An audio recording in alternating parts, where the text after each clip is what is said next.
Hello बच्चों, let's read the given question. The question says a current loop of area A number of turns n is placed in a uniform magnetic induction B. The angle between the plane of the loop and B is theta. The torque acting on the loop will be option A NIAB tan theta, option B NIAB sin theta, option C NIAB cos theta, option D NIAB.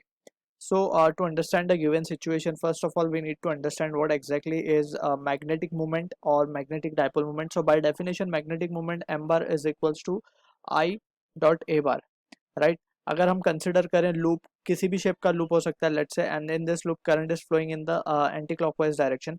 सो इसका magnetic moment दिया जाएगा by right hand thumb rule, right. Right hand thumb rule से we need to just curl the finger in the direction of this loop. So thumb will give the direction of magnetic moment, या फिर हम यूँ कहें कि area vector, और this is the area that we need to consider. ठीक है. So this is about the magnetic moment या magnetic dipole moment. Also we need to understand, हमें टॉर्क फाइंड करना. टॉर्क बेसिकली होता क्या है? Torque is nothing but it is the perpendicular distance into the force, right. So this is the torque. Also जब कभी भी current carrying loop को हम मैग्नेटिक फील्ड में रखते हैं, या बेसिकली अगर हम यूं कहें कि करंट कैरिंग वायर को हम मैग्नेटिक फील्ड में रख रहे हैं, so it experiences a force which is given by the formula I L B sine theta. IL भी sin theta. So this is the magnitude we have written in terms of vector. हम इसे क्या लिख सकते हैं? F bar equals to I L bar cross B bar. L bar should be in the direction of current and L cross B करने से we will be getting the direction of force which is acting on the current carrying conductor placed in magnetic field. ठीक है. So using this situations we will try to answer the given question. अब हमसे बोला जा रहा है question में कि we have a loop of area A. हम मान लेते हैं कि वो लूप है दिस, और इसका डायरेक्शन ऑफ करंट कोई भी एक डायरेक्शन में मान लेते हैं. लेट्स से ये डायरेक्शन में करंट फ्लो हो रहा है, ये लेंथ हम बी मान लेते हैं, ये लेंथ इसकी ए मान लेते हैं, and it is been placed in a magnetic field. ठीक है, ये मैग्नेटिक फील्ड में रखा हुआ यूनिफॉर्म मैग्नेटिक फील्ड है. अब यहाँ पे we need to understand one thing कि अभी फिलहाल ये यहाँ पे रखा हुआ है. सो वी कैन से जो भी फोर्सेस इस पे लग रही होंगी, net force on the loop is zero. We can check it also. यहाँ पे हम we can use right hand palm rule to get the direction. यहाँ पे एल क्रॉस बी भी हम कर सकते हैं, या we can use right hand palm rule. So better we can use right hand palm rule.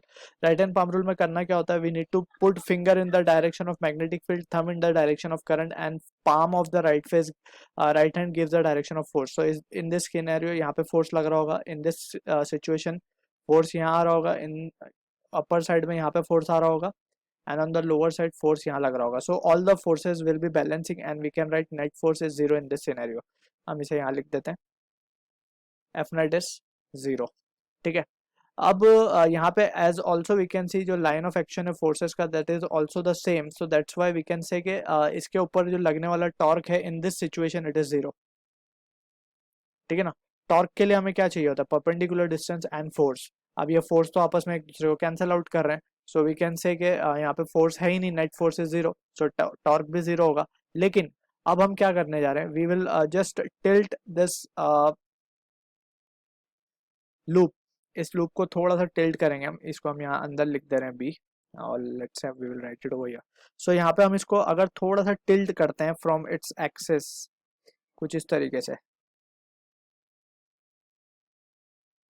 हमने इसे एंगल थीटा पे टिल्ट कर दिया है. सो वी कैन सी के ये जो आउटर फेस है, हम कुछ इसको यहाँ पे ड्रॉ करके देख लेते हैं. सो इसका जो आउटर फेस है ये मैग्नेटिक फील्ड के बाहर आ चुका है, और inner face is it's still in magnetic field, right. और ये इसने एंगल बनाया है थीटा. सो यहाँ पे we can visualize the situation over here. एक साइड बाहर है, एक साइड अंदर है, एंड वी कैन से कि दोनों के बीच में जो डिस्टेंस आ गया वो परपेंडिकुलर डिस्टेंस कुछ आ चुका है इस तरीके से. So we can have the torque now in this situation. Torque लग सकता है इसमें.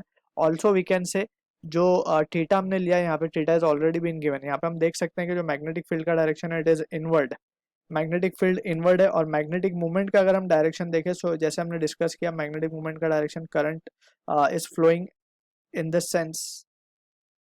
सो जो उसका डायरेक्शन होगा मैग्नेटिक मूवमेंट का, that will be somewhere inside. इस तरीके से कुछ मैग्नेटिक मूवमेंट का डायरेक्शन होगा,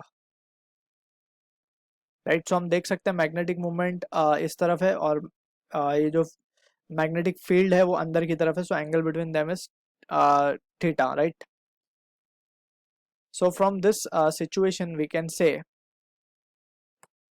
अब यहाँ से हम केयरफुली एनालाइज करें, फर्स्ट सिचुएशन में हम देख सकते थे कि मैग्नेटिक फील्ड भी इन्वर्ट थी और मैग्नेटिक मूवमेंट भी इन्वर्ट था, तो दोनों के बीच का एंगल जीरो था. अब नाउ इन दिस सिनेरियो दोनों के बीच का angle m bar and b bar, angle between m bar and b bar is theta over here. ठीक है. सो इन दिस सिचुएशन हम क्या कह सकते हैं, this force is given bye, यहाँ पे लेंथ हमने मानी है a, सो फोर्स की वैल्यू आएगी आई ए बी.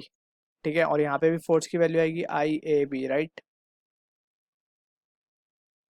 क्योंकि साइन 90, यहाँ पे अगर हम मैग्नीट्यूड की बात करें तो theta is angle between length and B, so वो तो परपेंडिकुलर है, so sine 90 will be 1. So यहाँ पे फोर्स ये मिलेगा और ये मिलेगा.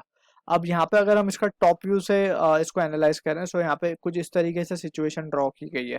ठीक है. यहाँ पे हम देख सकते हैं this is the length b. ठीक है. ये एंगल थीटा पे टिल्टेड है, this is angle theta, right? And we can say इसके ऊपर एक फोर्स लग रही है, यहाँ पे एक फोर्स लग रही है इसके ऊपर, यहाँ पे this force is I A B and this force is again I A B, right? अगर हम ये परपेंडिकुलर डिस्टेंस निकाल लेते हैं ये वाले,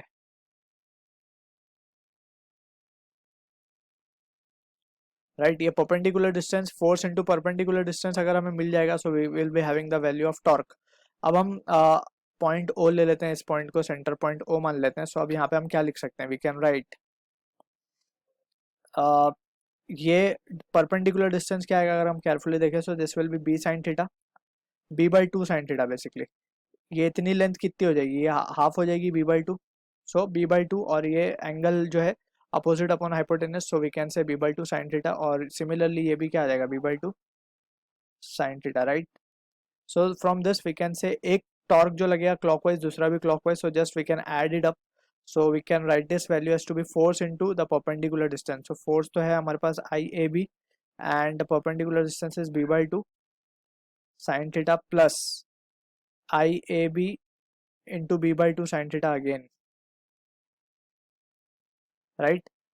So from this we can say this will be the net torque in this situation. ठीक है. So torque की वैल्यू क्या आ जाएगी हमारे पास अगर हम देखें, so a I A B sine theta. और अगर हम देखें तो लूप का जो एरिया है that is length into breadth, यानी कि A into B is area of loop. So हम क्या लिख सकते हैं इसे, आई ए बी,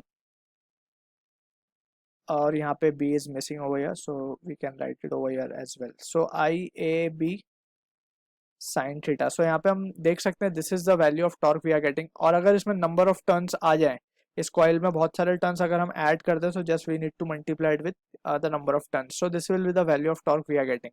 और इसी को हम क्या और लिख सकते हैं इन टर्म्स ऑफ वेक्टर, हम इसे क्या लिख सकते हैं, N I A. I A N आई ए को तो हम यहाँ पे देख सकते हैं, आई ए को हम क्या लिख सकते हैं, M bar. So this can be written as M bar cross B bar, क्योंकि साइन थीटा आ रहा है, we can write this as to be M B sine theta, right? So from this we can say the correct answer matching with this is option B. So I hope you understood the solution. All the best.